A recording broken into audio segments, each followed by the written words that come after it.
Ladies and gentlemen, I am here and you are there.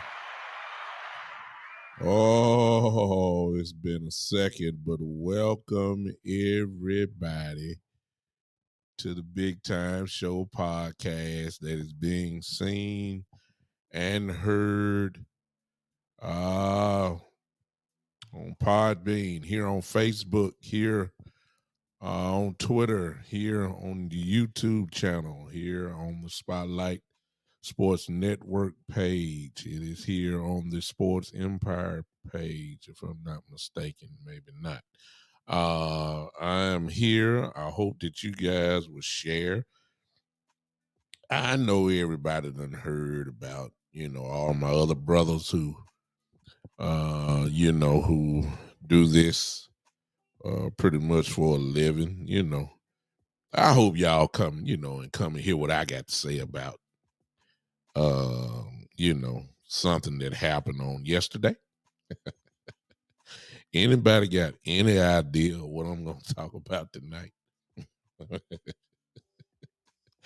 Ooh-wee. I hope you guys share. I wanted to come right after the game, but I wanted to hear some of my brothers who do this. I wanted to hear what Boss and Coach Marv and Amp and West Coast and Law. I kind of peeped in on everybody, and then I wanted to hear Brian Broadus, who I listen to regularly in Dallas, because he has inside information, because he has connections with people in the building. So I want to listen to what he's saying, because he has a little bit more knowledge than I have, as far as how the Cowboys are thinking. He has that type of thing, so I think it's beneficial to listen to him. I'm sharing right now. I'm gonna get into it. I'm letting the crowd come in. I see a few people in here. I'm gonna speak to everybody in just a second. If you are in the chat line now, go ahead and say hey to me or something, so I can recognize you and give you some credit. Now, before I do that, I'm quite sure there's some haters in here already. First thing you need to understand, my fellow haters, if you're in here, is that your team had better had won before you start talking about the Cowboys. You understand? If your team hadn't won anything, you ain't got nothing to talk about. It's just that simple. It's just that simple. I started off like this. I understand. I've checked my sources. I understand that there are a lot of orders that have went through FedEx. I heard two things. I heard there was a returns all of a sudden on Rams pom-poms. I heard about that. And then I heard that there is an extreme amount of orders for Philadelphia Eagles pom poms. I heard about that. Uh, I've checked my sources. I've heard it. It seems that whenever it's a coincidence, it seems like whoever Dallas plays, there's a huge amount of pom pom orders. Y'all heard that? I mean, I'm coming to you in a second. I'm still sharing, y'all. Just give me a second here, okay?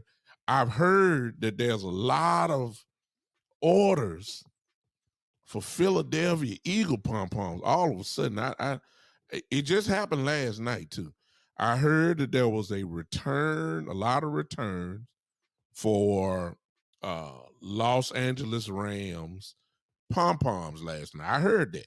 That's what I heard. Now, maybe some of you got connections like I got. I've heard that FedEx is just working overtime because people are sending stuff back. They still got the receipts on the pom poms. The tags.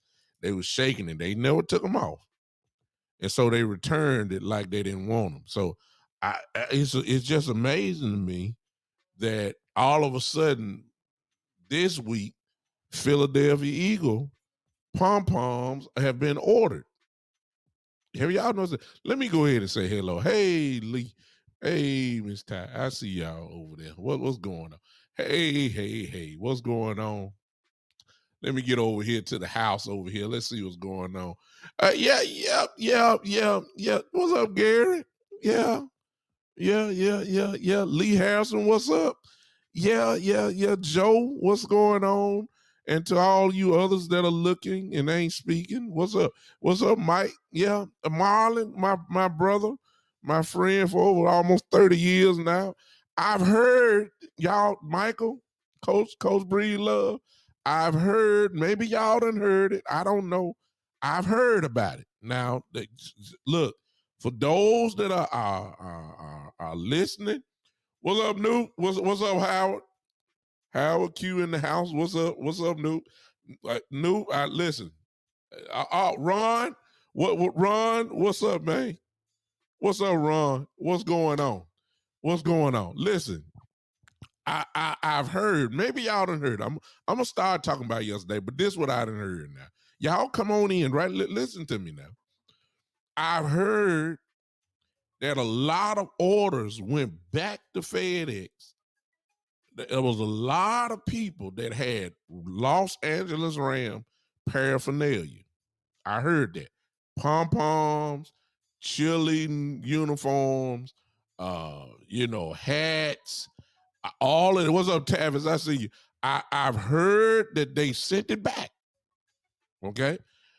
And at the same time, I've heard that a lot of people wanted an exchange now for Philadelphia Eagle paraphernalia, pom poms, hats, boxer shorts, all that kind of stuff. They're doing it. So I'm noticing that is a lot of people are getting Dallas Cowboy opponents. I don't know if y'all heard about it, but I heard about it, and that's what I'm saying now. But it's just amazing to me how people are losing maybe something happened in the Cowboy game, y'all. Oh, I love it. I'm just having fun. Listen, I told y'all before the game started. If you don't believe me, go back and look at my page, okay? Go back and look. I did about 11 minutes yesterday. And to make this simple, and Tavis, you already on it, brother. My brother Tavis is in here, Keystone Cowboy, aka Keystone Cowboy. I said that this game and these few weeks really is on Kellen Moore. That's all I'm saying. I said that it's on Kellen Moore because if you remember, you've been hanging with me. I told you guys We're gonna find out now who can really coach. I don't even put Dan Quinn in this category, and I'll get into him a little bit later. There's no need for us to even talk about if Dan Quinn can coach. It's not even a discussion. Okay. But what I did say was that we're going to find out what about Kellen Moore and Mike McCarthy. Now, we're not talking about them being the number one offense in the league. It's about, okay, you look at your personnel, get the right system in place to make this game competitive. Cooper Rush, backup quarterback, career backup quarterback, been cut a few times, went through the waiver wire, only to come back to Dallas because nobody wanted him. And you do not want him throwing the ball 35, 30 times a game. We won with that, but that's not what we want. What we said, everybody in this group that's a Cowboy fan, and I'm looking at everybody. Hey, Brian, I see you, man. Everybody said, those that are on Podbean or will come on Podbean a little bit later, all of us are in full agreement. We knew what we had to do. And now we all said, because of the way Kellen Moore calls offense and this crackerjack Madden 23 pinball machine offense that he likes to have, that was the number one offense in the league. However, there's an element of his offensive coordination that he does not do. He does not run the ball. He doesn't. He's never done it. He never did it.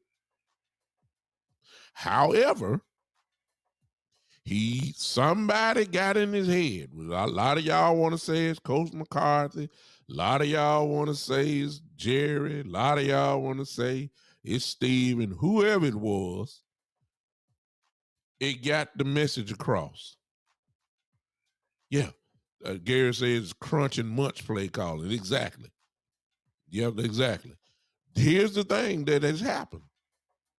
What we've been asking for, it has happened. He's running the football.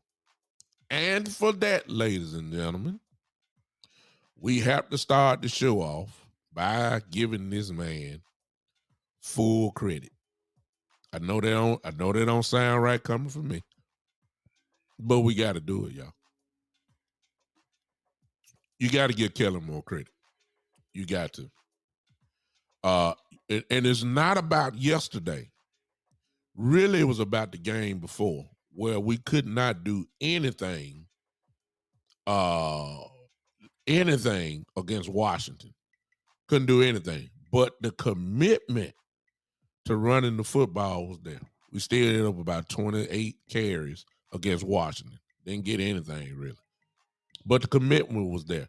It was so much of a commitment that it still opened up behind the 8-man box. And Rush made critical throws when needed.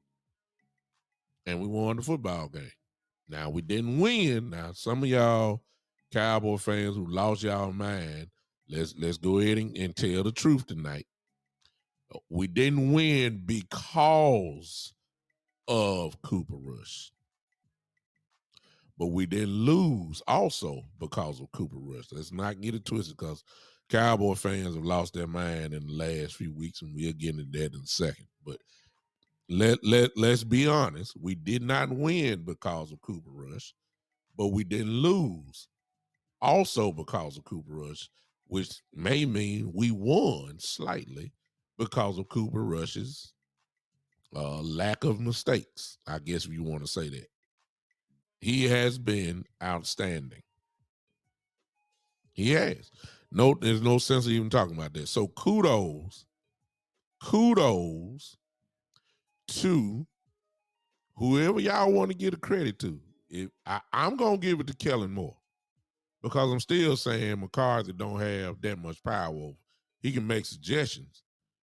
But Kellen Moore has done what he was supposed to do, and that is run the football. That's just the bottom line. Case in point, on yesterday, we ran the ball yesterday between Tony Pollard and Ezekiel Elliott 30 times. Look, that's not Kellen Moore, y'all. Y'all know that. Y'all know that. That's not him. It's not. What he is, Cooper Rush has thrown the ball almost 30 times in the previous games. Yesterday, he only threw the ball, let's see, I think 16 times. Let me make sure.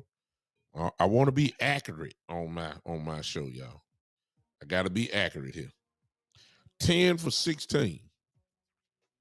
10 for 16 for 102 yards. That's all he did. And everybody today want to give Cooper Rush credit like he's thrown for 400 yards and 3 touchdowns. Y'all lost y'all mind. This guy only threw 10 passes, completed 10 passes out of 16 attempts for 102 yards, a 6.4 average, no touchdowns and no interceptions. Right? That's game manager type stats. Okay, he did the job. Okay, there's no knocking him at all, Cooper Rush. It's just that it wasn't required. Now, in fairness to Cooper, he would have had a few more yards if folks wasn't dropping the ball. I ain't gonna call no names. You know who it is. Critical plays that keep drives going. It just is unbelievable that the consistency of dropping the football at critical times seems to be following a certain player that we all know who I'm talking about, that I'm starting to slightly get a little irritated with now. Because I done fought for him. I know his coach from from Oklahoma, who now coaches at USC. You've seen him on my show, Coach Dennis Simmons. I love CD, but he's starting to irritate me. Yeah, he's starting to irritate me just a little bit. I got confidence in him, but soon as I put the confidence in him, he gives me another example of why people say what they say about him. And sooner or later, you're going to have to start calling it like it is instead of what you want it to be.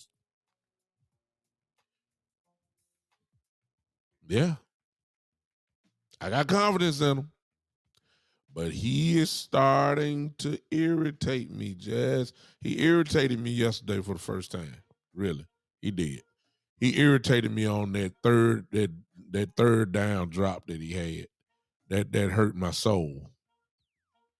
Because my defense, which I'll get into in just a second, needed some more rest.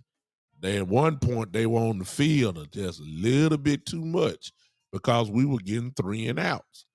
That third down play that he dropped could have been an extension of my defense getting more rest, because we all know they were hot yesterday. I'll get in there in a second. But I'm just going through that. My guy did not he helped Cooper there. Cooper's supposed to have more than 102 yards. He had some drops. It all wasn't CD. He had some drops. But the reason why, ladies and gentlemen, that he only threw 16 passes was because before I do that, let me go back to the coaching staff. I got to give the coaches credit for, what's up, Greg, for acting quickly. This is what I'm saying. Some of y'all would have did it just a day, a play earlier. But here's the part that I'm talking about. They acted quickly. Y'all remember a few years ago, maybe about 5-6 years ago, whatever it was, when we went to Atlanta and a dude that hadn't done anything since had about 6 sacks. Y'all remember that? And we were wondering, like, when y'all gonna get this man some help? Y'all remember that game? Well, Dak just got crushed. I mean, this dude didn't get a sack for the rest of the year. The man had about, I forgot it, McKinley, if I'm not mistaken, an Atlanta game. Y'all remember that? Y'all know y'all remember that. I think it was Chaz Green over there or somebody playing tackle. And this dude got whipped all night. 6 sacks. 6 or 7, whatever it was. And Cowboy fan like, dude, when are you gonna get some help over there? There it is. Thank you, Gary. Tatton Clinton. What's up, Talib? I see you. Y'all remember that? We were wondering, like, how many more times do you got to see this man crush our quarterback before you get a tight end over there, before you get a chip block from a running back or something? They just let this man go one-on-one all night. And I'm saying, like, hello, is there any coaches over there? Like, do y'all see what everybody else saying? Why do y'all have confidence in this dude getting cracked over there by this McKinley dude who ain't done nothing before and then after? And we were wondering, like, where's the double team? He can't guard. He can't do nothing with him. He cannot block him. I believe that experience happened yesterday. As much as we like Tyler Smith, the Rams figured out we need to get Donald. They started off with Donald on the inside. And Donald couldn't get nowhere. He wasn't doing anything. And then they said, okay, let's try this rookie out over here. Let's put Aaron Donald on him. Donald annihilated Tyler Smith. He couldn't do nothing with him. He got that 1 sack. And they it was 1-on-1. Tyler got destroyed. Most people that go against Aaron Donald 1-on-1 gets destroyed. We're talking about a different dude. Hello. So let's not act like, this dude is Hall of Fame, all world type player. He's different. He's not normal. He's been blessed by God with that most football players do not have. He's special.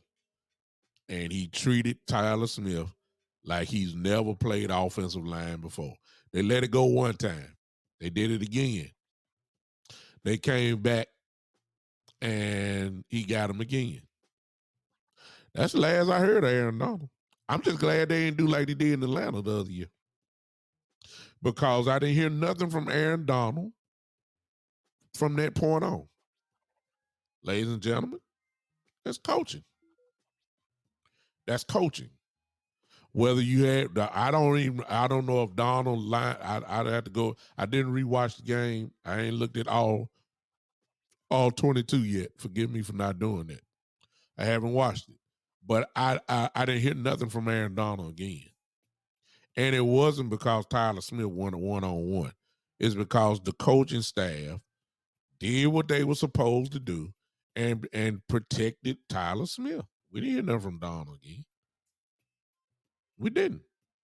Kudos to the coaching staff again for making a sound decision instead of letting this dude get crushed. Okay? Because Cooper Rush may have not made it out the game if Tyler Smith would have been going 1-on-1 with Aaron Donald again. I'm just telling you. Aaron Donald would have wrapped up the Defensive Player of the Year award in one game if they would have let him go 1-on-1. So Tyler Smith, later on, and I think Gary just said it, Tyler Smith in the second half, let me tell you, look good. It's just Aaron Donald special, man. He's special. Hey, that's why he got paid the big bucks. That's why he's a first-team All-Pro every year. That's why he's going to Hall of Fame soon as he, after his 5 years of eligibility. There's no question about that. That's why he's been Defensive Player of the Year multiple times. That's why he's regarded as the best defensive player in the last 10 years. You know, eh, you can't do it. He got baptized yesterday. That mistake won't happen again. Kudos to the coaching staff. Now, the reason why Cooper Rush did not throw the ball is because we ran the football, which means that same Aaron Donald in the running game was getting beat up because this offensive line, look, y'all, if y'all been with me, y'all already know you ain't hearing nothing but repeat stuff. What have I always said, y'all, for those that have been with me? It's always best for our offensive line to go forward than backwards in pass protection. If you let these guys go lay on some folks, hit some folks, you're going to get some positive results. I've been saying that for years. They ain't just started with the Big Time Show podcast. I've been saying this since 2010, 2009, and all that. Let the guys hit folks. Let them lay on them. They'll move people out the way. That's what you saw yesterday.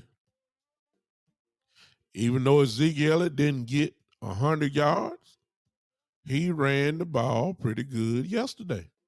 He's not that dude anymore. I don't know why everybody get excited about these Instagram videos where Ezekiel Elliott hollering and skipping and, looking great against air.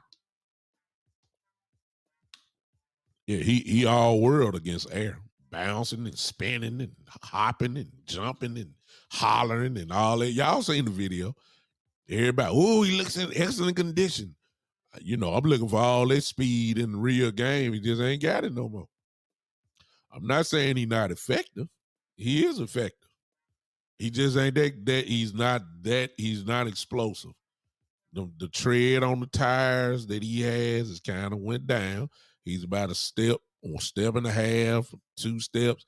He's been injured so much. It is what it is.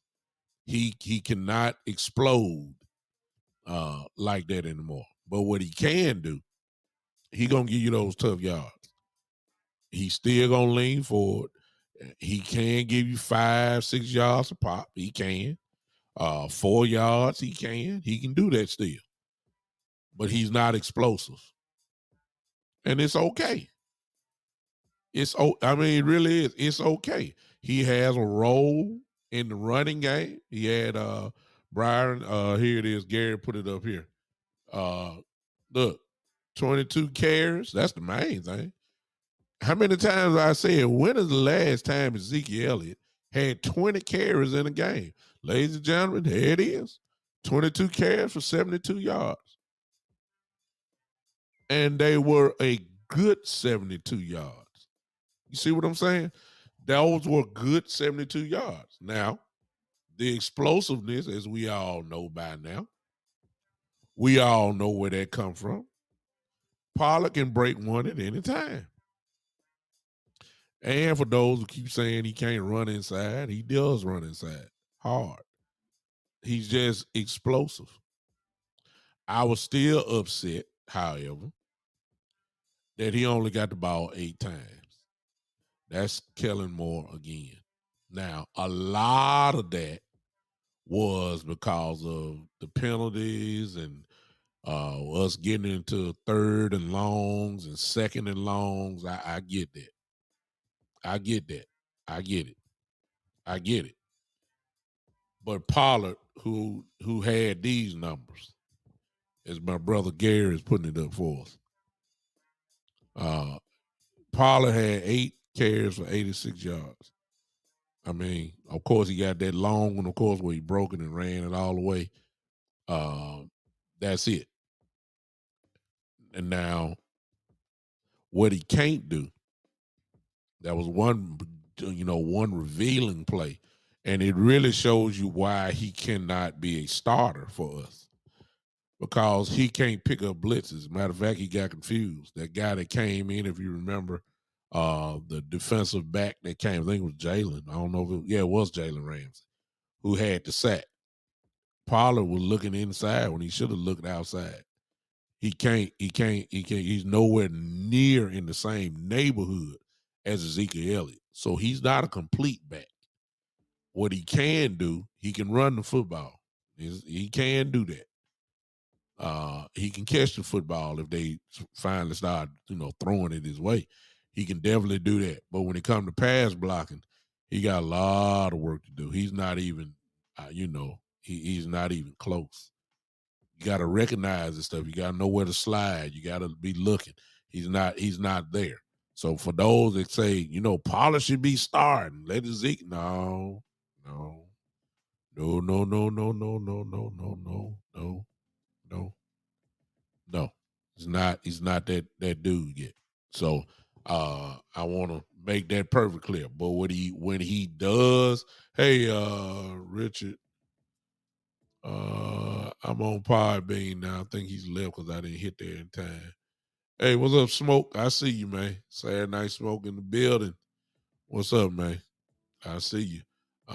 Richard asked a question, do I think Jerry's sticking with Rush or moving to Dak in the coming weeks? Oh, I'll get into that a little bit later.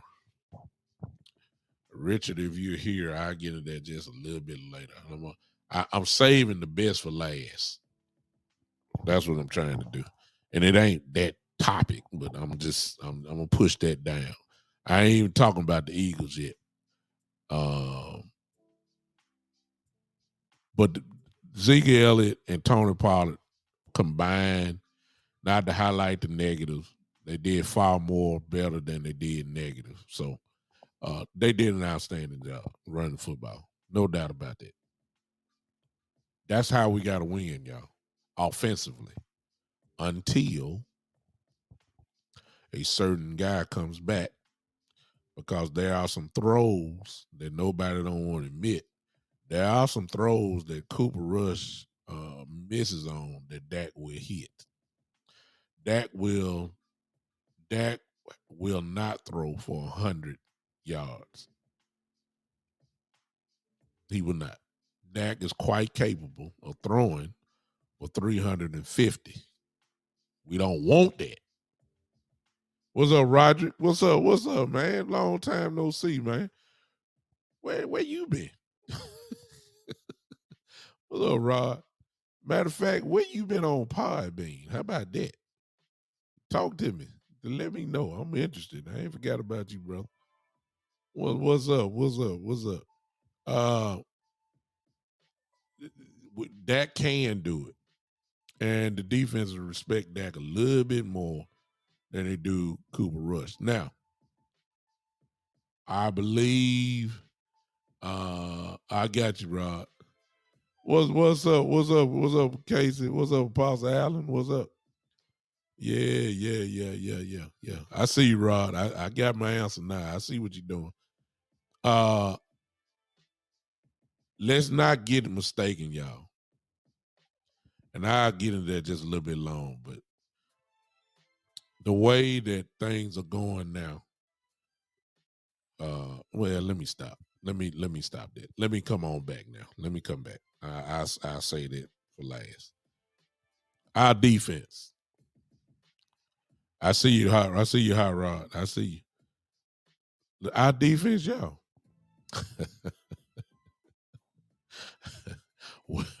What else do you want? I mean, look, these guys, look.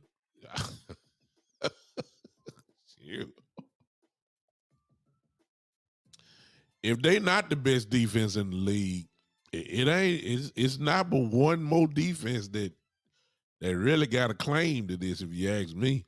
And that is, I hate to say it, but it's just the truth. That is the San Francisco 49ers. Look, there's no better defense in the league than the Cowboys and the 49ers right now. No defense. No defense. It's not the Bills. It's not, look. It's no other defense. Our defense, ladies and gentlemen, uh, they are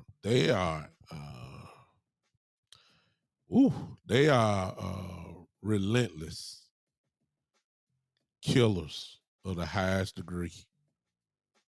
They are. I hate to say that. Oh, well, James, I ain't, on my show I call it like it is, but please let's not get. I see Pastor Gray on here. Here he come. I see you, man. I see you.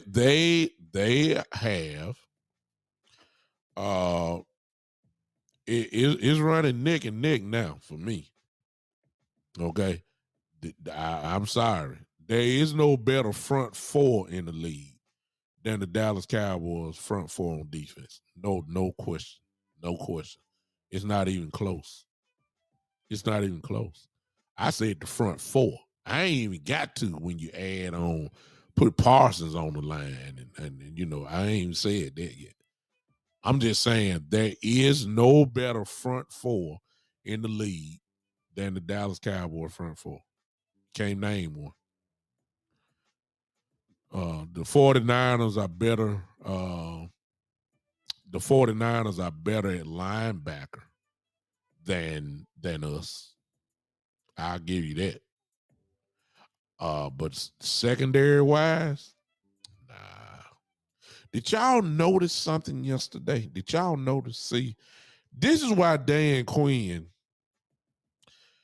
this is why he won't be with us next year. I hate to say that. But they're gonna come at him so hard in the all season. It really is going. Everybody talking about Carolina coach got fired today. I wouldn't be surprised if they do not hire. They'll let the interim coach go, because I wouldn't be surprised if Dan Quinn has to be the number one candidate for every job from now on. And I think it's just gonna be too hard for him to turn down. They're gonna throw big bucks at him. It's just it's gonna be too hard. We may be witnessing the last. I mean, and you can't blame Dan if he leave. I mean, it's just no question about it. I would too. I'll leave. They're gonna offer this man a lot of money, and that I mean, Jerry.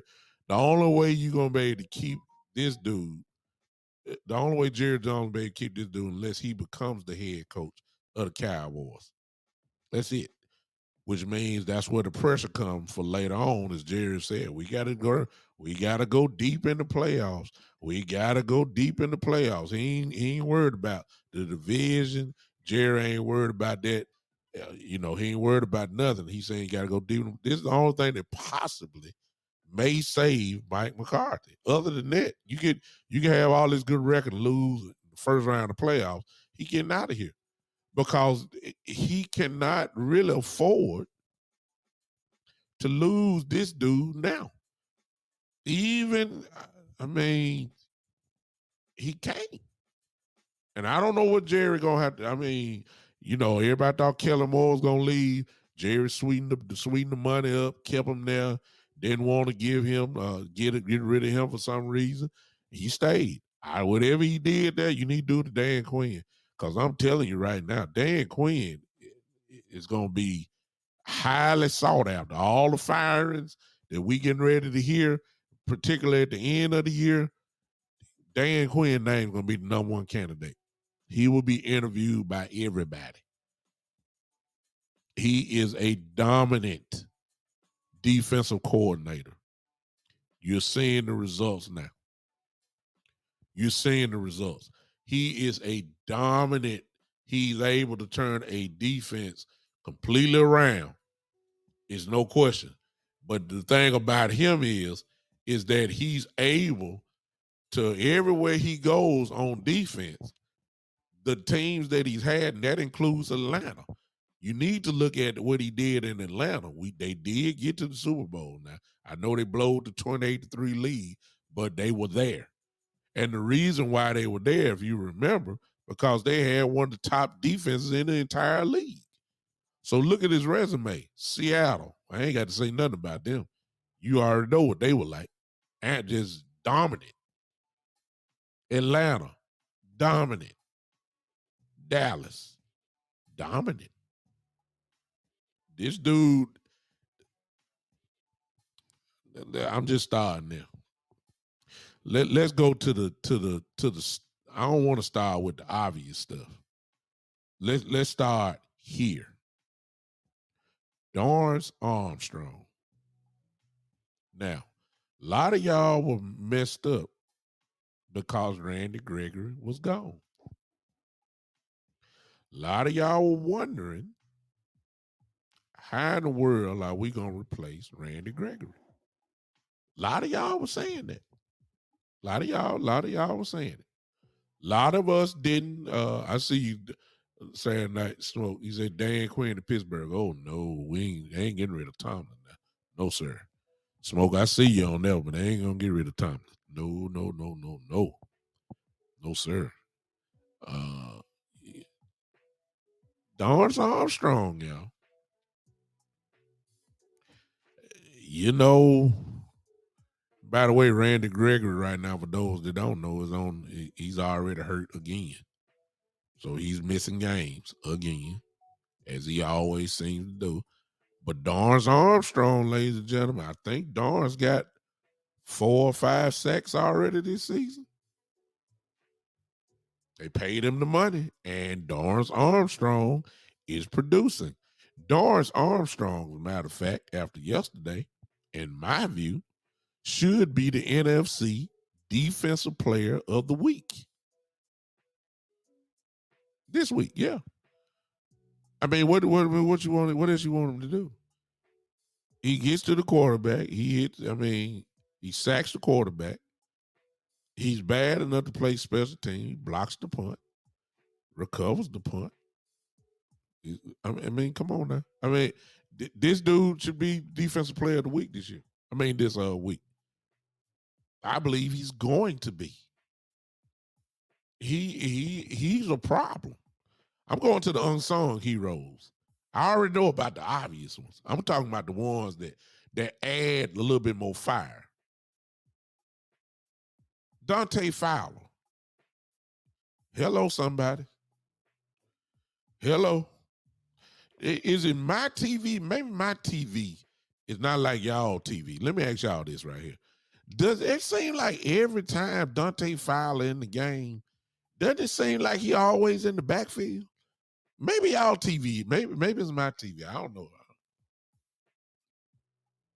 It doesn't seem like he always getting pressure on the quarterback. Doesn't it always seem like he in a hand's length of making the play, or he does make the play? Maybe it's my TV. I don't know. I mean, this is what I think. My TV showing it. I don't know about y'all TV. Doesn't it seem like that he's there? Hey, somebody from Georgia, y'all calling already. I ain't opened it up yet. Whoever it is from Georgia, give me about another 10 minutes, and I promise you, whoever it is that's calling me, I promise you we'll crank it up. Just give me about 10 more minutes, whoever that is that's calling me. I apologize. You know, like I got to get my little thoughts out first. Then I crank it up. Okay, whoever that is, give me a hold up a second. Dante Fowler. I mean, any is he becoming a problem?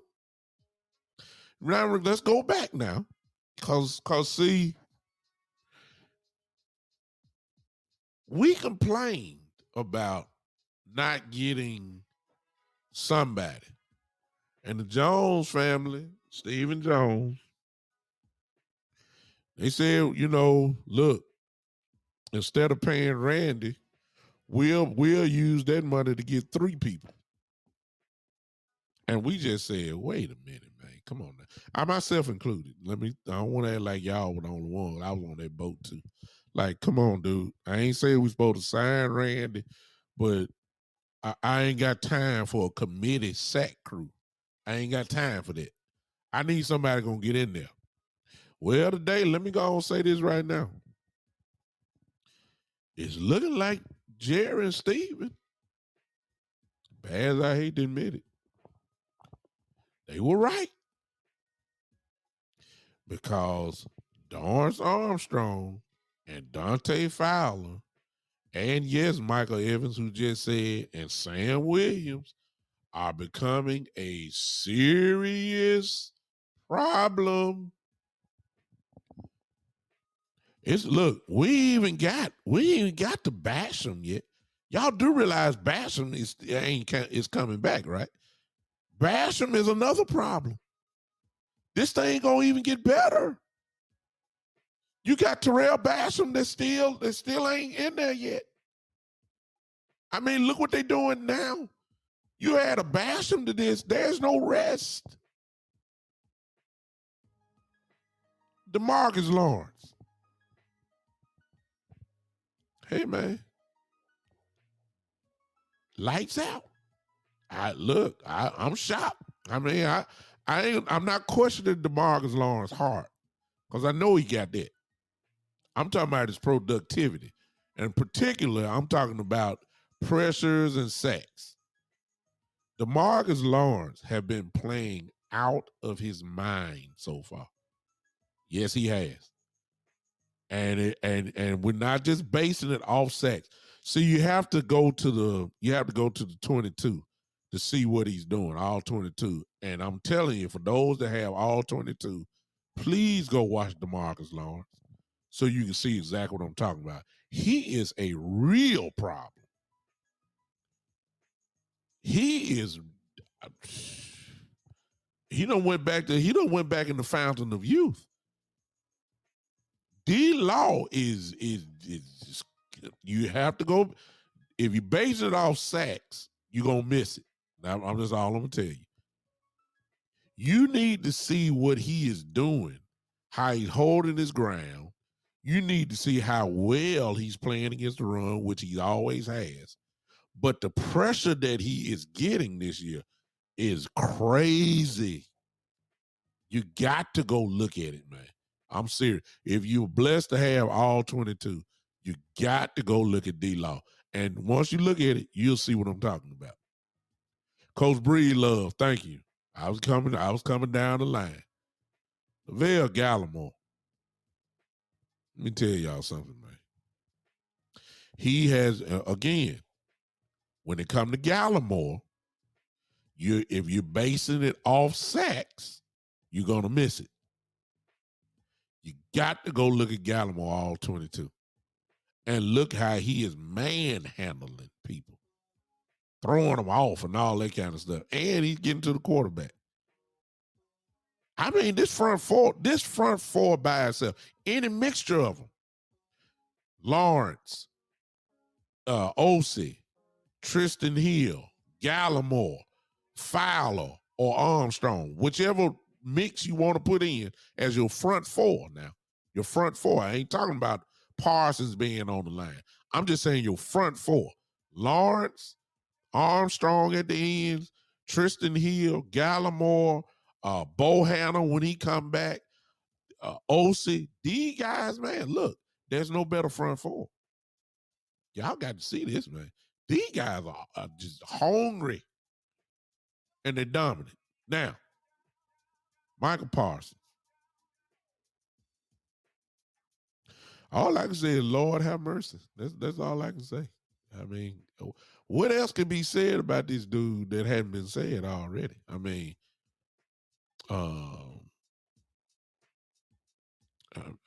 if you ask me, if I had a vote right now, he's Defensive Player of the Year.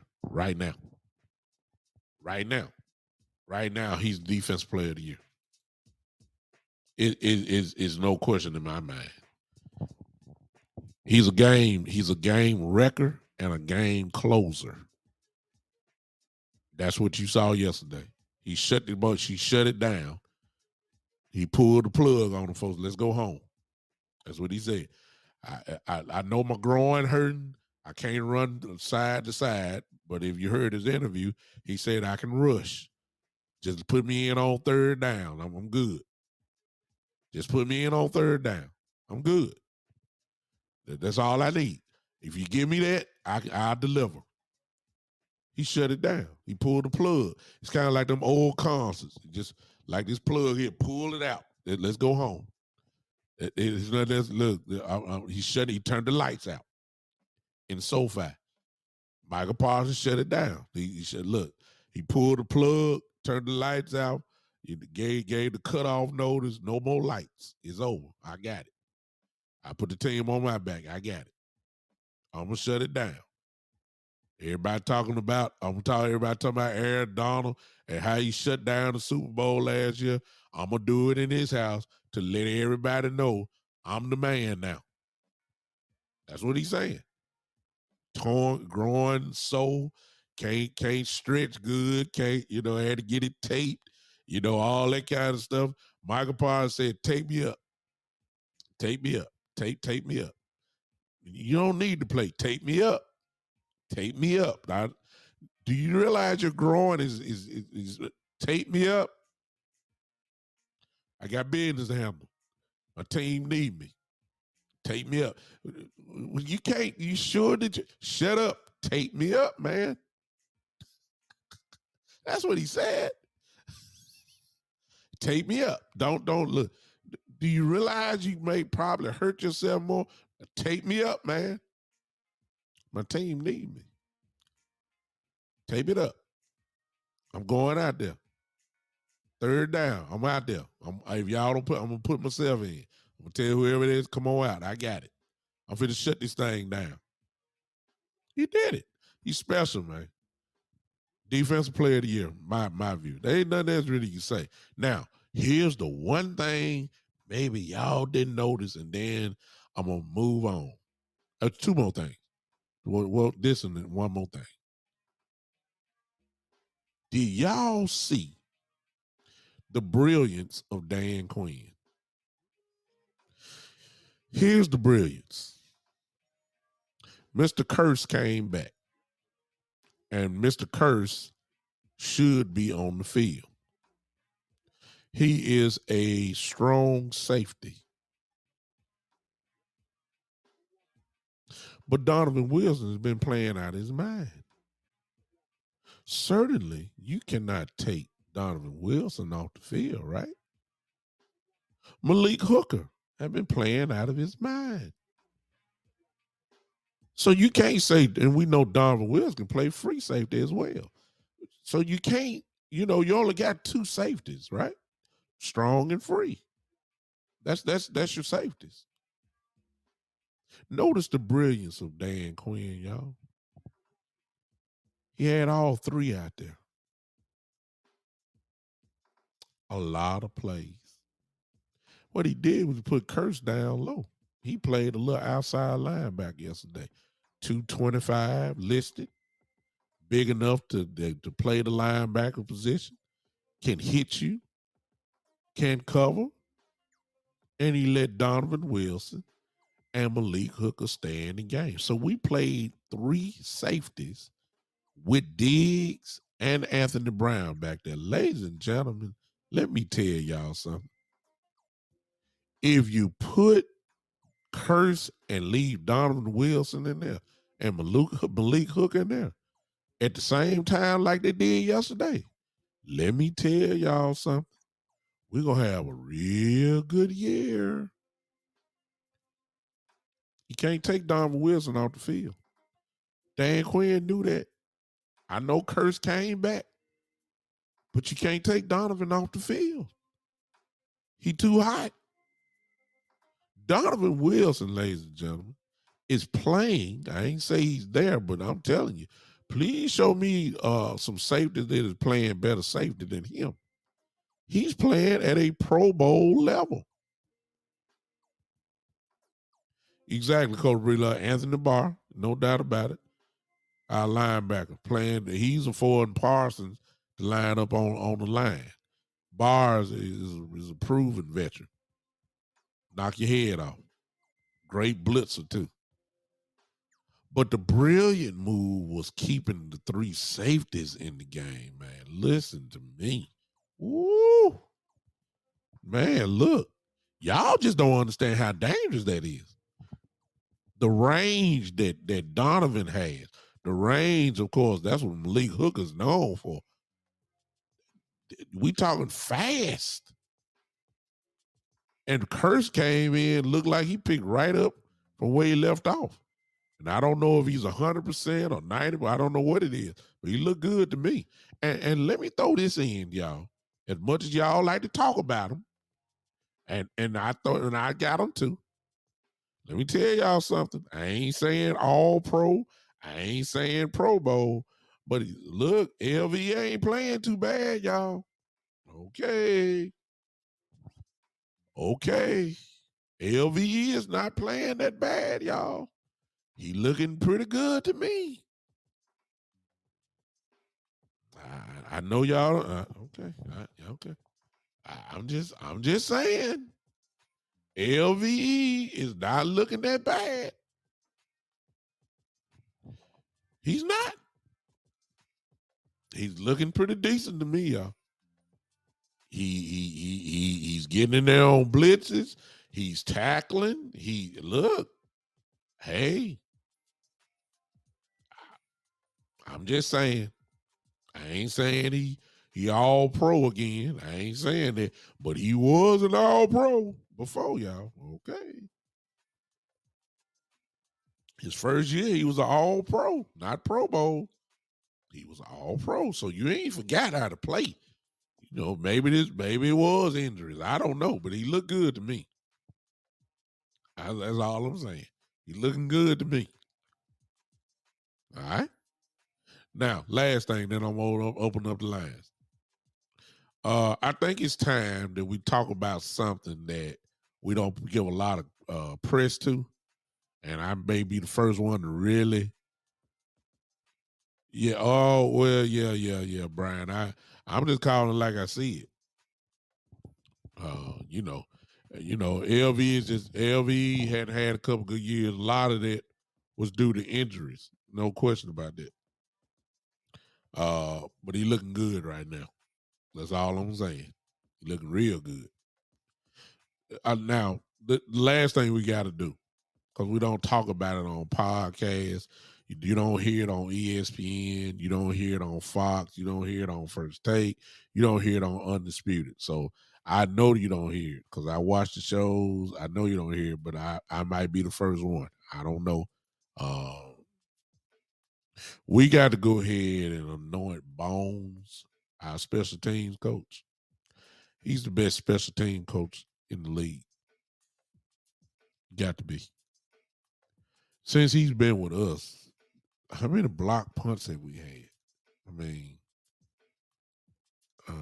I mean, kickoffs, kickoff returns with Pollard back there. Turbine don't get too many chances right now, but he got one in and gave us. He as soon as he got it, he gave us a good punt return, put us in good field position.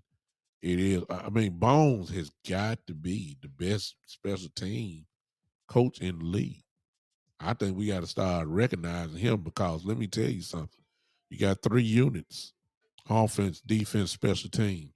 That our defense is dominant. Our special teams is dominant too. If you got 2 of the 3, you gonna win a whole lot of football games.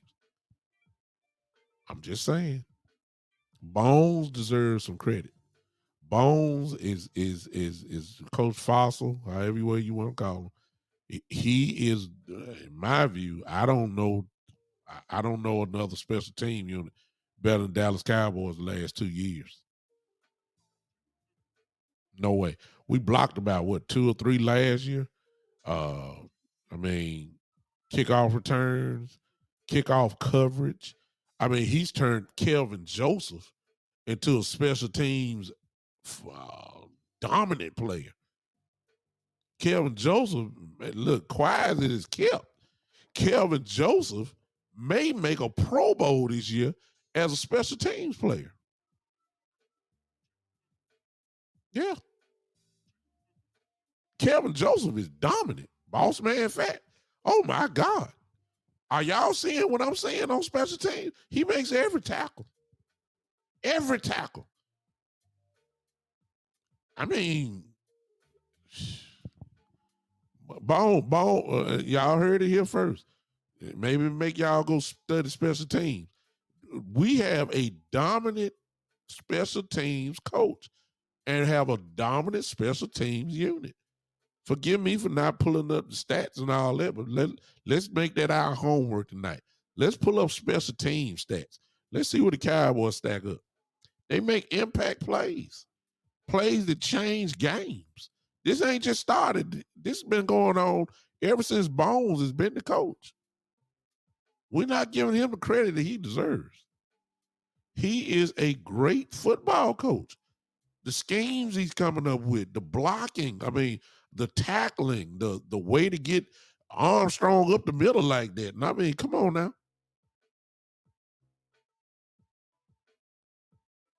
No, Brian, I ain't gonna do that. I'm just calling it like it is. We don't concentrate on that. We concentrate on is Kellen Moore, Dan Quinn, maybe Coach McCarthy. And in the process, man, Bones has been look, he has been special as a special teams coach. And maybe we can even start. And you know what? I'm going to, this just off the top of my head from yesterday. I haven't studied the special team stats. So I may be off in the total assessment. But what I do see is the last 2 years, our special team unit has been outstanding. Now, I'm just calling like I'm saying it.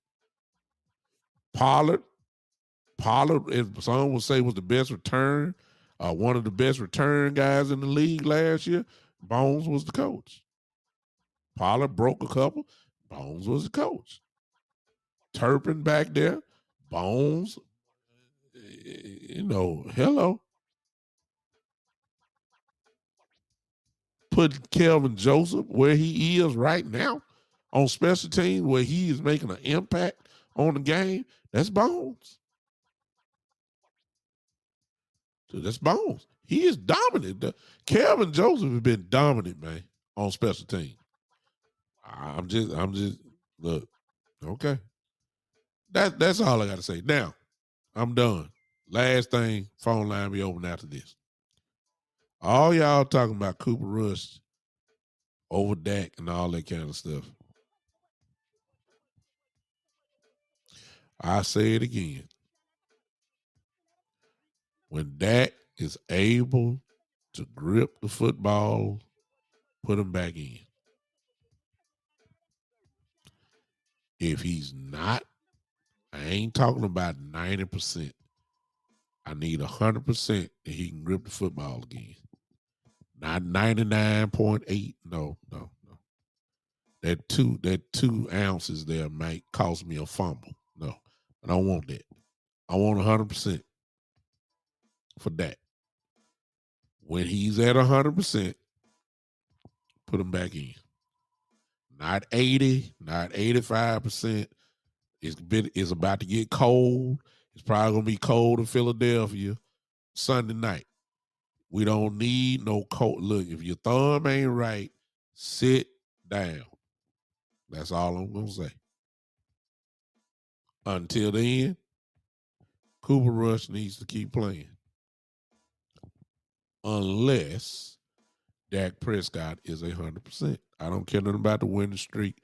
The reason why we won the games that we won, as much as some folks don't want to admit it, it is because this defense is not letting nobody score. The world champions yesterday. I understand they got injuries, and I understand that.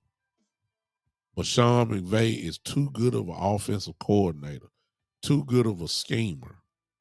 We held the world champions down to 10 points yesterday.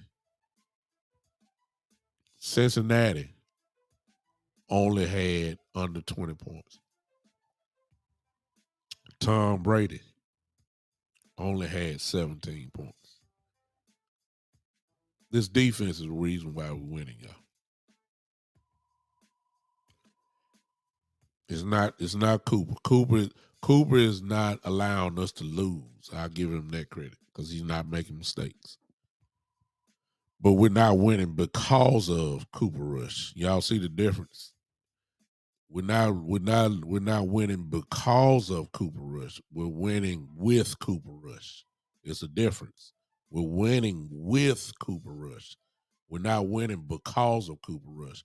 We're winning because of this incredible defense that's going on right now. That's why we're winning. They're shutting people down. Bottom line. I know y'all. I know y'all want to start the controversy. Some folks want to start the controversy. I get it, but please understand that Dak Prescott is better than Cooper Rush. I'm talking about. I said this in my last show, and I opened the lines. We're talking about a quarterback that's been through seasons. We're talking about a quarterback that went through seasons. That's Dak Prescott. Couple of those seasons have been Pro Bowl seasons, which means you're one of the best in the game. If you're selected as a Pro Bowl quarter seasons, Dak I think been to Pro Bowl twice, 2 or 3 times, whatever. He's a Pro Bowl quarterback, 47, almost 5,000 yard guy, number one offense in the league for couple years in a row. That's because you got a quarterback. You don't have a quarterback, you're not going to be number one offense in the league. You're number one offense in the league because you have a quarterback, among other things, but you have a quarterback. This is what Dak brings to the table. Cooper Rush, God bless him. Great playing so far. Great game manager. 5-0, 4-0, 5-0, whatever. But that's it. 5. And we're comparing a guy who's played 5 games to a guy that's went through seasons. It is so disrespectful. It is so disrespectful to Dak Prescott and what he has done. But I know our Cowboy fans are. We move with the latest trend. There's a lot of people saying Dak, don't ever come back. I saw haters saying Dak, we're praying. I saw one letter today that said, Dak, will you please come back to save us? In other words, they giving Cooper Rush credit. They thinking the Cowboys won't lose.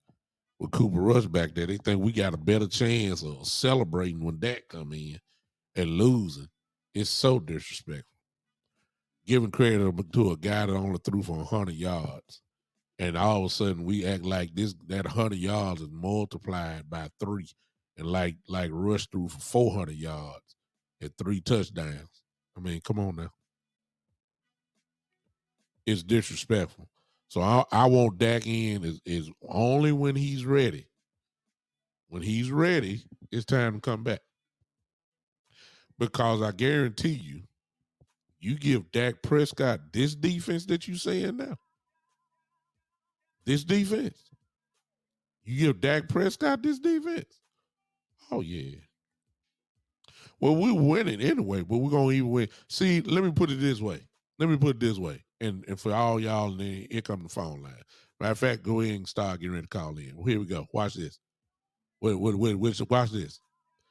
For those who think that Cooper Rush did the job, which he did, take this same game yesterday, because the defense would have been the same.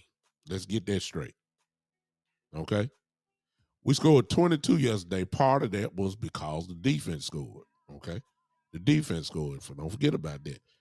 The defense scored. So that's 6 points off of it right there. So that's 22 minus 6. That's 16 right there. All right. Defense scored. Imagine yesterday if Dak Prescott would have been the quarterback yesterday with this defense.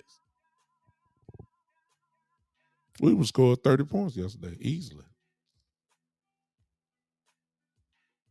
See, it's a difference. That Dak Prescott would have had 100 yards in the first quarter. I mean, about halftime, easily. Not that he need to throw. I'm just saying there's some throws that Cooper Rush missed that Dak Prescott will hit. That's what I'm saying.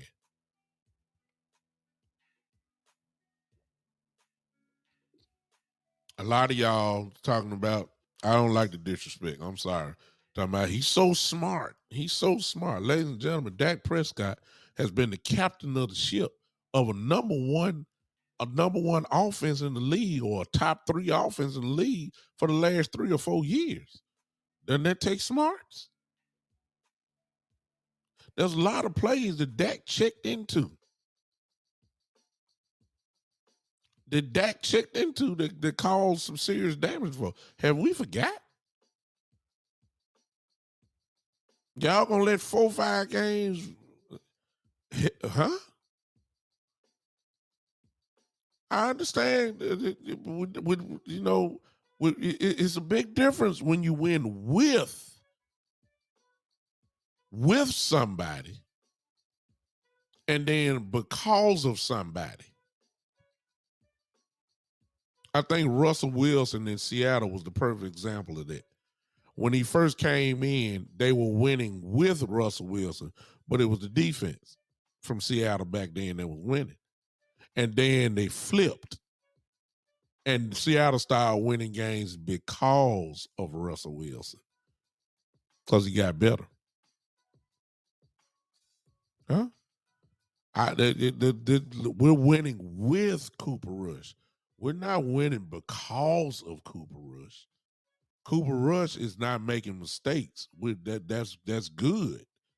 I mean, I'm not knocking Cooper Rush at all. I'm just coming against this craze that his folks believe that this dude is better than Dak Prescott. Out of 5 games, it is just disrespectful to a man that is proven that he's pretty good. He ain't Mahomes, or if you want to say Aaron, but look who you keep comparing them to. I mean, come on now. Y'all can, if you compare Dak to, the MVPs, maybe he doesn't measure up. Maybe he doesn't measure up to Mahomes. Maybe he doesn't measure up to Rodgers and all these some of these guys. I get that. Yeah, I would take Mahomes over Dak. I would. Yeah, I don't think it's nothing to knock. The truth be told, most of y'all would too. I'll take them. Yeah, but it don't diminish that Dak is not good. Now y'all lost y'all mind. Now wait a minute. Now you talking about a dude that averaged 37 touchdowns. It'll take Cooper Rush at least 3 years to get to 37. Y'all done forgot. Wait a minute now. Let's not look up the stats. We talking about a guy that throw over 30 touchdowns almost every year now. It's Dak Prescott. Hello. 4,700 yards. Hello.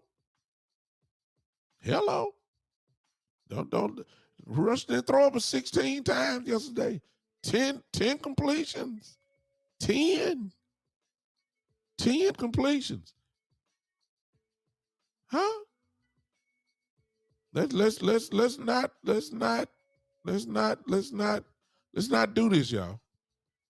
Let's hey, I love what we're doing. And let's be honest, y'all. If y'all gonna be honest, I'm gonna go. Yeah, y'all gonna. Well, I got one call. I'm gonna go on take it now. Call phone. To accept, press 1. I don't know who that is. I don't know who you are, but hold on just a second. Let me finish up. I don't know where this disrespect is getting a little out of hand now. And I ain't gonna convince some of y'all. I'm just saying, like, hello, it is not right. Dak Prescott is the quarterback. He it's a reason why. Look, it's a reason why he getting $40 million a year. And then there's a reason why Cooper Rush went through waivers to get back to the Cowboys. Nobody wanted him. Let's not forget Cooper Rush was cut. Let's not forget Cooper Rush just came back to us from the Giants. Let's not forget that. Okay. I applaud Cooper Rush, but come on now. All right, I don't know who I got on the line. From what's going on? Who I got on the line talking to me? Who is this? Hey, what's going on, Big Douglas? This is Talib. Talib, the Yes, dream. sir. Yes, sir. What's Yes, up, bro? sir. I appreciate you, man. Love the show, man. Love the show. I mean, my hours have changed in terms of working wise, so I haven't been able to tune in like I been. But I love the show, brother. Keep up the good work. Appreciate you, man. Thank you so much, Absolutely. man. I just wanted to make one comment in regards to this Cooper Rush Dak Prescott thing, right? And I understand what you're saying because statistically wise, of course, Dak is a better quarterback, no doubt about that. Mm-hmm. But does Jerry Jones believe that? I I'm a think firm believer. I I'm a think firm he believer. does. I think he does. You think so? I'm a firm believer because we got a big game coming up Sunday night, right? Mm-hmm. Huge game coming up Sunday night. Mm-hmm. If Cooper Rush goes and if he starts that game Mm-hmm. and we're able to win that game, right? Mm-hmm. And he performs, he just keeps the ship steady, Mm-hmm. right? I think Jerry Jones is going to continue to give that guy that ball or that position until he stinks up the joint. Mm-hmm. Despite Dak being healthy. Because Okay. we're talking about Jerry Jones. And he's the one who came out with the comment about, hey, I wouldn't mind a little quarterback controversy. Right? So I think as long as Cooper Rush continues to win and we don't lose because of Cooper Rush, then I think he'll continue to get the starting job until he stinks up the joint. I think that's a fair point. I believe that because of the way things are going, I believe that Dak is going to have to be 100% before he comes back. I believe that Cooper Rush has made it that way, if you want to say that. I believe that I do believe that part. And the common sense thing is you don't want Dak in if he's not 100%. I'll say that. So I don't think he's playing. I'm gonna be honest with you. I don't think he's playing this game. I don't think that he's playing the next game. I believe the bye week is coming up. I would not be surprised if he comes To there. accept, press 1. Hold on To a send a second. voicemail, press 2. I got another call in, whoever that is from Georgia. Hold on just a second. Let me finish talking to my guy to leave real quick. I wouldn't be surprised if it happens that if I just don't think he's coming back this week. And depending on what happens, I wouldn't be surprised if he don't show up the following week as well. I just think that what Cooper Rush has done, and to his credit, I think that he's allowed the Cowboys to get impatient or force an issue that does not need to be forced. That's what Cooper Rush has done, and that is to his credit. So I part of me agree with you to leave, but I also know that they know Dak is the man. It's just no question about that. And as soon as he's ready, you put him back in. It's no question about that. Yeah, I believe that too. But we're talking about Jerry Jones too. Yeah. We kind of seen this type of show before. Yeah. But we'll see. Appreciate you, man. Thank you, Talib. Absolutely, man. Again, love the show, brother. Keep Appreciate it up, you, man. man. Appreciate Absolutely. you. All right, I got somebody on the end from Georgia. Who am I talking to? I was talking to Cowboy J. Ogle. Cowboy J, the one and only. Let me formally introduce you. There he is. The crowd goes wild. Well, the crowd appreciate you too, brother. You in the house. What's going on, man? Well, we winning. The bottom line. We winning. We got a formula. for winning. Yeah. The defense playing well. Mm-hmm. And I'm just happy. How much? Let me ask this question, Cowboy. See, a lot of this stuff, everybody wants to say rush and everybody wants to say the defense. I'm still with Kellen Moore because Kellen Moore in the last 4 weeks has changed his whole philosophy of how he plays football. And I hope he has learned this is the way to go. Even when Dak comes back, I hope he understands this is the way you are supposed to play. I hope he does, but go ahead. I think Kellen Moore deserves credit. Man, the NFL is a strange lady. Wow. And when you get to mix some formulas together, yeah, it don't take much when you change that formula for the whole recipe to get the old off. Yeah. And I say that because sometimes you can have too much. Yeah. Call from. I'm listening. To accept, press. Hold on. Coach Mark. Yeah, I got Coach in the cage waiting on, just waiting, y'all. Hold on. Hold up, Coach. Hold up. Uh-huh. Go ahead. Well, I'm gonna get out of his way in a minute. Now, it ain't all Cooper Rush. He's doing just what he needs to do, not too much. He ain't going overboard. He ain't killing us. And right now, we got a defense that's the best thing smoking. It shows smoking. You see what I'm saying? It's a 20-point benchmark. Uh-huh. If we can put 22, 25 on the board, look like we safe. Mm-hmm. But right now, until we find another team that's going to light the scoreboard up and that can push us past that threshold, I don't know if somebody. We don't have to change nothing. We don't have to move. Let me put this in you, Cowboy. I don't know if a team can light it up. That's all I will say. Look, they don't win against a top-notch quarterback in Brady. They seen a great offensive mind. They went against Joe Burrow. They folded him up like a tent. They brutalized Matthew Stafford yesterday. I almost feel sorry for the man. I'm talking about you going against a world-class offensive coordinator and Sean McVay, who could not figure this out. It was just too much. So I don't know if a team can really light them up.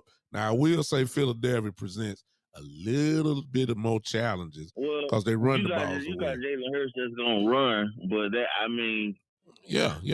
To me, when Hurts get the running, that make it worse. Cause that make you run into the way our defensive line set up. When you get to moving around like that, you kind of play it in their hands. Because now the athletes can come after you now.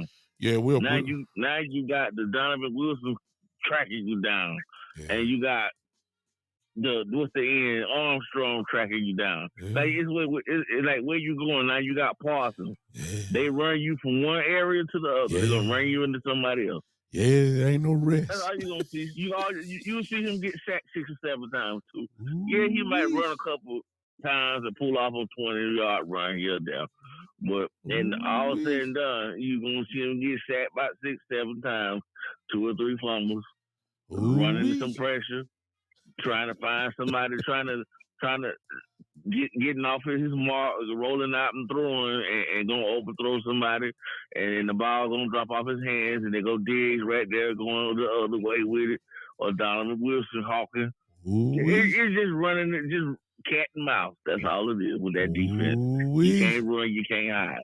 The best thing you can do to that defense, though, is run the ball. Yeah. And stay with it. Yeah. And keep making them try to get off the field on 3rd down. Yeah. That's the best thing to play Dallas is a power run game. Yeah. That's how you get that with all them athletes up there. Because believe it or not, they really don't want to play no power football. They want to hit you in the mouth and another kind of way. They want to play finesse. They still a finesse defense. They not a smash mouth team to me. Who? Now, The Cowboys? the Cowboys. Their defense is not a smash mouth, Ooh. load them up and pound and ground. They more of a finesse. Who you talking about, Philly or Dallas defense? I'm talking about Dallas defense. You saying we not you saying that we're not I don't think we buckle up, ooh, ground them out type ooh, team, a kind of team that can play from behind with San Francisco. If we don't stop the run early versus a big physical team, it's gonna be a long day because that defense is wear down. ooh. That's what I'm saying. Okay. We need to play somebody that wanna be athletic and with the gadget plays and all of that. So somebody that's gonna keep physically bringing the power, the punch to us and try to hit us in the mouth and keep doing that time after time, we'll wear down. Ooh, interesting. Because we don't have them linebackers to play that way. Oh. You notice we play a lot of safeties on the field, a lot of DBs on the field, a lot of athletes, but they don't hold up in that power run game. I appreciate you, Cowboy. I appreciate you on that one. I'm gonna disagree with you a little bit, but I appreciate your comment. Interesting, very interesting. But I appreciate it. Last time I checked, just hold that in your mind. I'm listening. That's the only thing that stop that defense. You go back and think about it. Those teams they gave us trouble. They was able to smack us in the mouth and we couldn't get off the field on third down. Okay. All right. I appreciate you, brother. Thank you for that. Give me another call. All right, man. Thank you.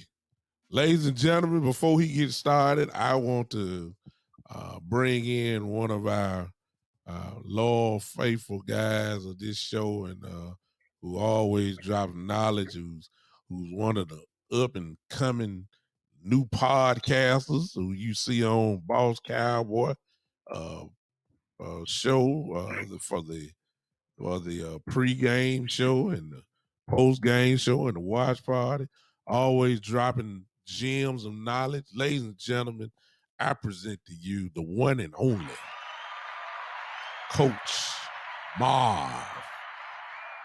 Coach, What's going on, big show, man? I just need to just drop my mic and just let you finish up the show. Go ahead. Man, I hadn't talked to you in a while, man. You know, on Monday, my friends at my job got me in this little bowling league thing on Monday. But I got out of there. They bowled a horrible game, but got out of there. Man, I appreciate your show, man, because this Dak Prescott thing, man, I just don't understand our Cowboy fans, man. Yes.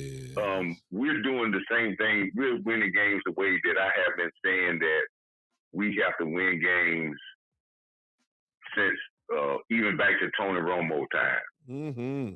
We winning games because we're making plays with special teams. Mm-hmm. Defense is playing tough, making plays, and our offense is making plays here and there, and they're taking the football. Mm-hmm. Because we win the games as a team. Mm-hmm. And we look back in the history of football and even the current game now, teams that are good are winning games with 3 or 4 different styles of play, and they're able to win games and make crucial plays. Mm-hmm. I'm not pushing back on the defense. I would agree with your last caller. If I was to attack the Dallas Cowboys defense, I will try to be physical. I agree with your caller, your last caller that says, yes, we do have somewhat a finesse dominant type of defense. Mm-hmm. But what's happening is we're learning how to get teams to play at our pace and our style. Mm-hmm. We're controlling the tempo. Mm-hmm. We're not letting teams control the tempo on us, and we're getting them in situations where we're making plays to get them at our tempo. It's almost like basketball, Big Show. Mm-hmm. If you get a team to play at your tempo, you are better at your tempo than they are. But if they play at their tempo, then you are subject, regardless how good you are not as good. So yes, I do believe in that. That power game. But what's stopping the power game is that we're doing a power game on our offense, which alleviates their power game. That's why the running game on our team is important, because it presses the other team to play a fast-paced game, because if we control the time of possession, they don't have time to play that power game, because they're not going to get big plays.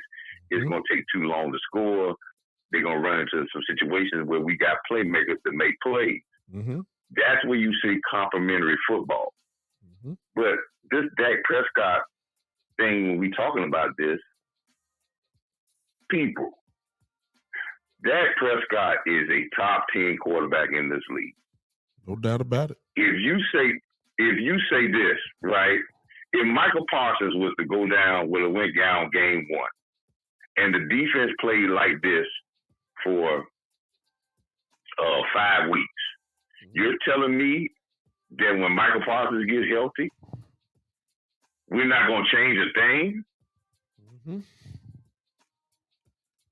No, we're not going to say that. We're going to say that this team is winning, and we're going to enhance and make our team better. The only thing that Dak Prescott has to do when we come in, we have to think about our game plan has changed since week one. That's been more conducive to a better team game plan offensively that allow our defense to flourish. Exactly. And that's where we have to put Dak Prescott in those type of situations. I'm going to give you some history, Big Show, and I know you go back to this history, right? Of course. I remember a team of the Dallas Cowboys when they won their first Super Bowl under Jimmy Johnson. 92. Where the great Troy Aikman was not great. Went down with a knee injury. Now, this is Troy Aikman before he won Super Bowl, Big Show.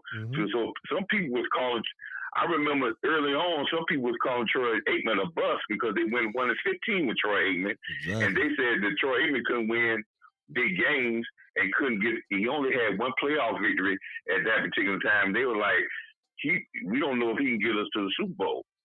But he went down that season they won the Super Bowl, and they brought a guy named Berline in Steve that Berline. played Steve Berline that played just enough, his playmakers made plays, defense played outstanding.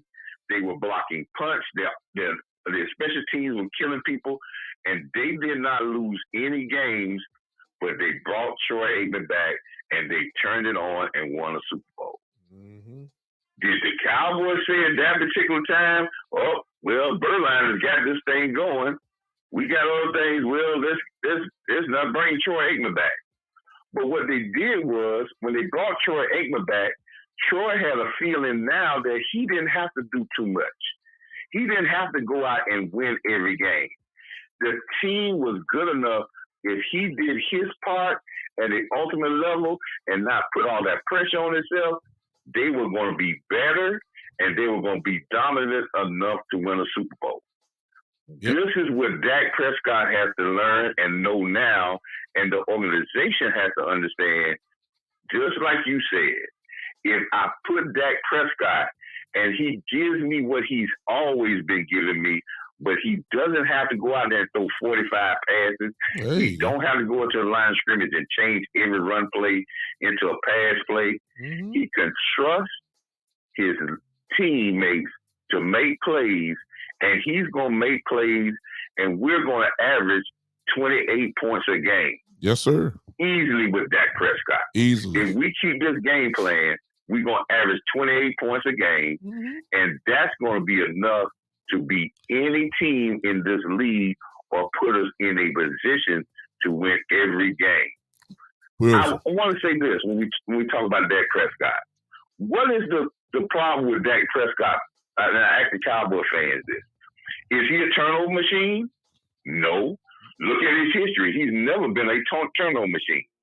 If you look at his stats, his accuracy stats is he's always in the top 10, top 8 in accuracy of throwing the football. I don't know what they're looking for. We judge him with such fine tooth comb if he throws one incomplete pass or if the Cowboys lose.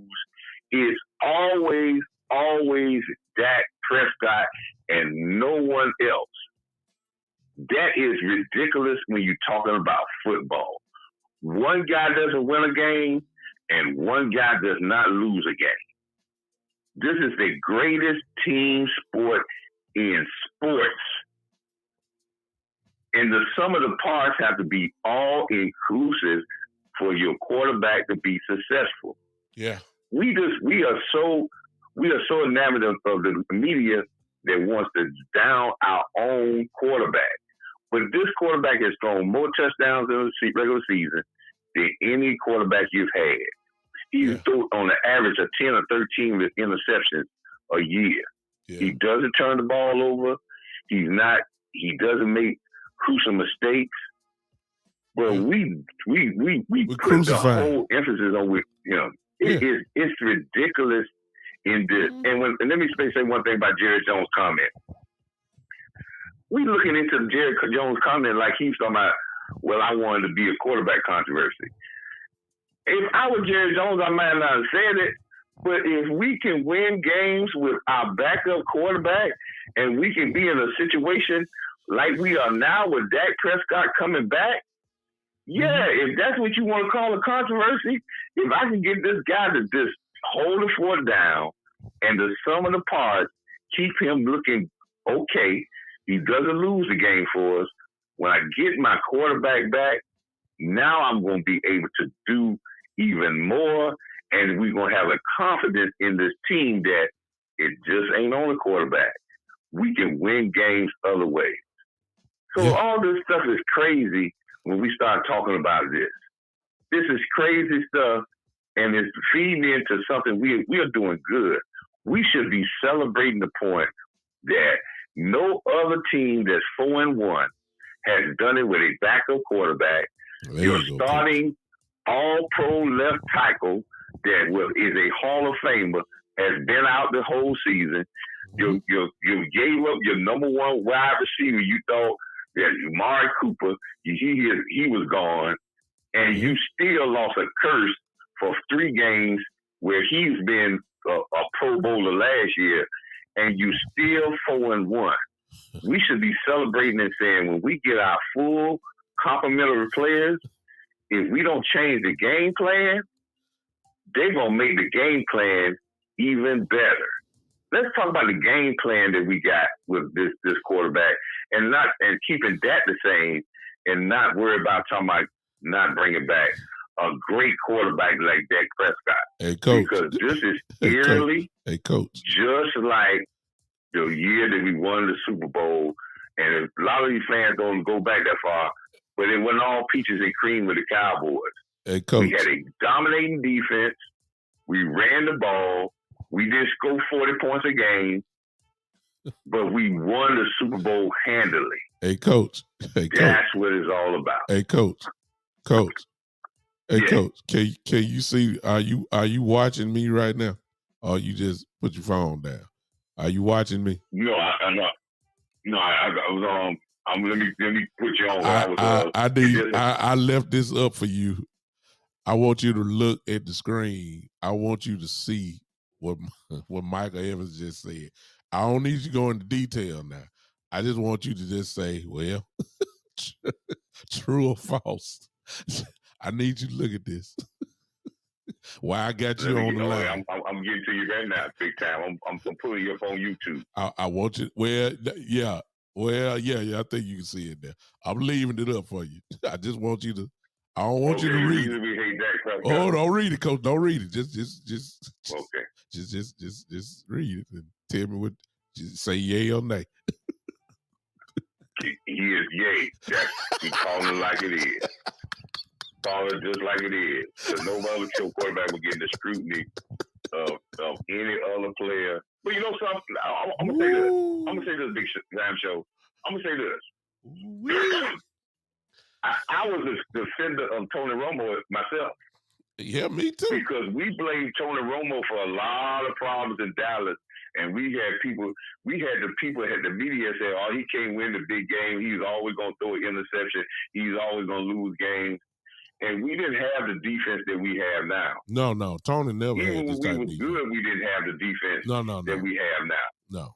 I Tony remember never had this big time. I'm gonna tell you this story this quick. I remember arguing so much in the barbershop about Tony Romo being where Tony Romo came from. Yeah. You know, we are so lucky to have quarterbacks of this kilt, that one was an undrafted free agent and one was a 4th round pick, and they are some of the top quarterbacks in the league. Yeah. That don't happen too often. No.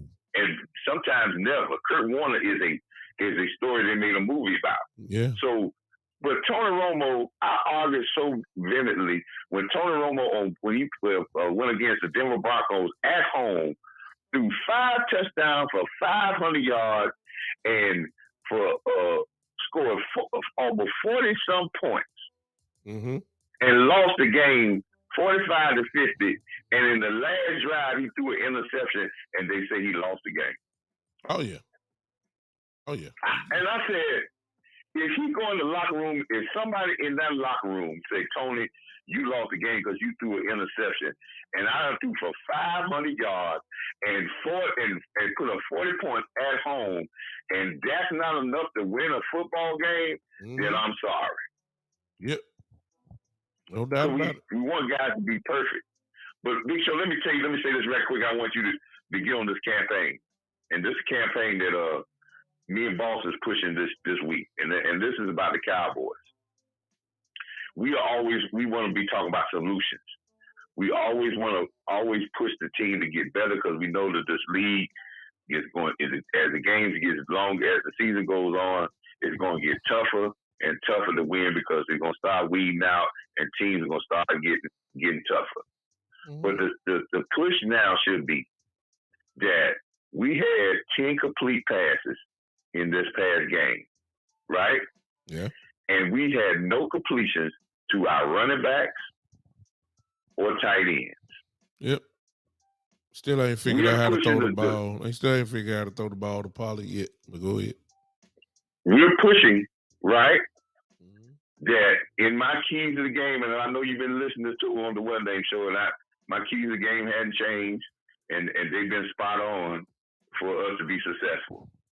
But Tony Pollard, we are pushing that Tony Pollard, we will put him in the passing game, as well as Ezekiel Elliott in the passing game, because that way you're going to get these guys touches in space, and they're going to be harder to tackle, and they're going to make big plays. And I'm not talking about putting Tony Pollard out wide or in the slot. I'm talking about putting him in the backfield, Ezekiel in the backfield, and leaking them out in the flats and in the middle of the field, where they get one-on-one coverage. And if you design plays for them, the simple plays to get the ball in their hands with one-on-one coverage, I guarantee you they're going to break those tackles 60 to 70% of the time, and it's going to be big games, and it's going to open up the passing lanes for our tight ends, and it's going to open up the passing lane for CeeDee Lamb, because it's going to be a fear.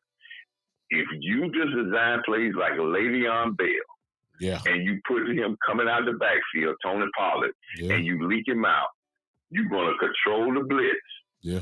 You're going to be able to get him out in the open with the ball, with one guy out there to tackle him one-on-one.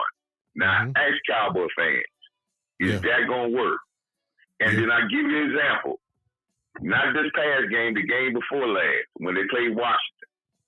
The first play of offense, they threw a swing pass out to Ezekiel Elliott, and he got 35 yards. Yep. And they didn't do it not one more time in the game. Yep. Tony Pollard needs 5 catches, 9-10 carries, at least 5 to 6 carries a game. I will tell you this, big time, this is more history. Don't you know when the greatest leading rusher in Dallas Cowboys and in NFL history, when he retired from the Dallas Cowboys, Do you know that Emmitt Smith was the 4th leading reception guy in the history of the Dallas Cowboys? Because Troy threw that swing pass to him all the time. Thank you. He touched the ball, you got him outside, and he made big plays because if he was great in space, outside in space, guys couldn't tackle him, and he made it easier because he drew the underneath coverage off of Michael Irvin, and he drew the underneath coverage off Jay Novacek, which left the lanes easier for you to run a simple base offense and attack guys and win. We have 2 running backs that can catch. We need to get them the ball in completions. That's like long handoffs. Yeah. And if Kellen wants to pass the ball, let's put that in our offense, and it will be beneficial, and we will get more receptions. We'll be able to get more first downs, and we'll be more attack. Let's stop all this crazy talking about not playing Dak Prescott. Let's talk about what we can do when Dak Prescott get there, when he gets totally healthy, and what we can do with Cooper Rush to win us this game in Philadelphia. Yeah. And just continue to keep on pushing. That's all we need to do. That's all we need to do. Ain't no doubt about it. Love it, Coach. Appreciate you so much as always. I appreciate you big time. And keep on pushing, man. And thank you for all the kind words, man. But listen, man, I'm just following in footsteps like you, man, and boss and people of that nature, man, that do great content, and y'all keep it real, and y'all are true Cowboy fans, and I love all Cowboy fans. But listen, we're just building the blocks to get better, because we just have to keep on going, one game at a time, so we can get to the playoffs and get to the January football. But it's a big game this Sunday night, and we're gonna be ready because the whole world is going to be watching. Yeah. The Sunday night football might be charging commercial prices like the Super Bowl. Come Sunday night. Oh yeah, it's gonna be all eyes on me on that night. There ain't no doubt about it. With Cowboys. Check me out on Boss Cowboy. We'll be doing the commentary of the game, man. And we know we're gonna keep it real there, man. But thank you everyone out there, man, that says kind words about old Coach Maul, man. And I appreciate everybody. Appreciate you, Coach. All right, big time. Appreciate you, Doc. Appreciate it. Thank you so much. All right, bye-bye, y'all. That was the one and only Coach Marv in the building, as always. One of my favorite people. I'm gonna do a Keep It Real show coming on, because Lord have mercy. There's some guys like me who call it like it is. We fans, but we're gonna call it like it is. Let me kind of piggy off that last part of coaching with Jeffrey Murray in here, and salute to I have to pay homage to one of my mentors when I was playing ball in high school, the great Dwayne Luckett, who was and he was a senior in high school, and I was a sophomore just learning the ropes, and he took me under his wing. And hey, he halfway somewhat made me, I guess, a little bit. Or I looked up to him and his brother. Anytime I see him in here, Coach Dwayne Luckett now, here in Memphis. I believe he coaches at Overton. Coach Luckett, am I right? Are you coaching at Overton High School? What's up, man? Pay homage to him. Always nothing but pure respect. One of the all-time greats at Kirby High School, no doubt about it. Dwayne Luckett, Marlon Haynes is in here. I think he's still in here. Who I played ball with since we were kids, and they ended up playing high school ball together too. So I got a lot of my classmates and guys who know the game and watch the game and all that kind of stuff. The call-in number, Marlon, is on right there on the screen. You'll see it. It's right there. It's there, Marlon. Look at it. 901-654-6853. Or you can call me on my regular number, Marlon. You know that number. That's all you got to do is call it. Oh, White Station. I'm sorry. You're White Station now. Here in Memphis. Yeah, he's a head freshman coach, running back coach at high school. Well, I know the running back's tight then, if he the coach. Marlon, you can call me at my regular number or that number that you seeing across the screen. So it's good to see some of the people that I've known for over dang near 25, 30 years come hang with me. These guys here. Jeffrey Murray, you dropping nuggets in here. And listen, I piggyback off Coach Marv on that and Jeffrey Murray. There are ways. Somebody threw up the name Le'Veon Bell. I think it was Coach Marv who said that. Alvin Kamara is another one. Ezekiel Elliott can do that. He may not be as explosive as Kamara or something, but listen to me. You still get Ezekiel Elliott with a linebacker. He gonna win it. Huh? Yeah, appreciate you, Coach. I appreciate you, man. Thank you so much. You know me, I just know the guy can't play it no more, so I can talk about it. I can talk about it. I wish I could do it like we used to. Well, you know, I done got old now. You know, body ain't. I had too many surgeries now. I wish I could coach. I wish I had the time. Man, I wish I had the time, Coach. I got so much. Look. Oh my God. I wish I could. I wish I could, but I just don't have the time to do it. I would love to coach. I would love to get involved in the game again on that level. So I got to contribute this way, show the knowledge I have and all that kind of stuff this way from years and years and years gone by. But all of y'all, Coach Lucky, you saying the same thing. This is how you become even more dangerous. What Coach Marr really was saying. You give the skill set to the people, and it's a shame that it take 2 or 3 years for Kellen Moore to catch on. I don't know how many times I had to say it, at least in the case of Tony Pollard. When you look at the film from Memphis, where he went here in Memphis, you see what Tony Pollard was all about. It was not running the ball. He was Debo Samuel. Line up in the backfield, line up as receiver, line up in the slot. This is what Pollard did. This is what they drafted him for. And they still haven't done it yet. I don't get it. If he shows you what he can do in space as a kickoff returner, then what you gonna do if you throw a simple screenplay to him, or you send a wheel route, or as people saying, a Texas route, if you don't know what that is, or or angle route perhaps. This is what you put Pollard in. He would be more dangerous as that, even as a runner, more than he would be a runner. He would be more dangerous as that, because there's no linebacker that can hold him. No linebacker. That's what he would usually get. Ain't too many safeties that can stay with him. You definitely ain't putting a corner on him. So I mean, he's a mismatch problem. He could really be a chess piece for real. Tony Pollard can, but we don't know that because they never use him as that. Which leads to another question. As much as they are blitzing on third down and they give it away, Ezekiel Elliott will come stand right next to Cooper Rush or Dak Prescott and use him primarily as a pass blocker. Have anybody ever thought of just sneaking Ezekiel Elliott out the backfield when all them guys rush in?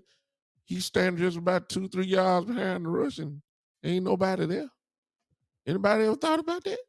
Or Ezekiel is swing outside the blitz, because usually they running up the middle against us. Have anybody thought about that? Just because it's third and 6 does not mean automatically Ezekiel need to be a pass blocker. Swing him out.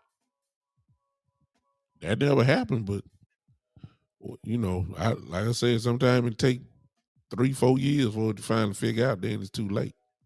I don't. Okay, but that's you know. Look, thank God look. You got to crawl before you walk. Let's just put it that way. Thank God Kellen Moore was giving the ball. We running 30 times now, 28, 29 times. Let's just crawl before we walk. Okay, we begged them. Sherman Brown in here talking about I'm a Cowboy. No, you're not. No, you're not. No, you're not. No, you're not, son. No, you're not. You're not a Cowboy. No, sir. You're not. That's all I'm gonna say to you. I just saw they sneak in here. You're not a Cowboy. I got my boy coming in now. Hold on a second. I got a little time. Marlon Haynes in the building on the Big Time Bishop. Show. What's up, man? Bishop. What's up, man? I want to actually, this was the perfect time for me to call. You were just talking about Pollard. Mm-hmm. Everybody watched the game yesterday. So I'm going to tell you, there's two things that will cause you to lose, or three, actually. The three things that will cause you to lose a football game quickest. Turnovers, a lot of penalties, and negative yard plays. So there was one play in particular, I believe it was in the third quarter, Pollard was in and he missed the blitz when Ramsey come off the corner. They run a corner fire. Yeah. Okay. And the thing, so I wasn't watching it on cable. I've got YouTube TV, so I can go and rewind as much as I want. You know me, I'll be an hour behind. I don't realize it. Yeah. I'm watching Ramsey come off the corner, and Ramsey showed it. He didn't wait. A lot of times the corner is really savvy, and they'll come late, and they can watch the quarterback turning his head back and forth. Ramsey showed it, and you got two ways to handle it. You can run a high read where the quarterback sees it, and the receiver changes his route and turns it into a slant because there's nobody that's playing that if you're in a zone. You roll the safety over the top. Sometimes if the down and distance situation is not right, you can't do that. Like if it's 3rd and 15, then you need a. But that play, you could tell the way the coverage was, the way the line was protecting. Pollard was supposed to pick that blitz up, and he did not. Rush got hit. It was a big hit. I was glad that Rush didn't get hurt on the play. He didn't see it at all. He got hit in the back. He didn't fumble it either. And he held on to the football is the main thing. Now, I don't care if he had a 57-yard touchdown run.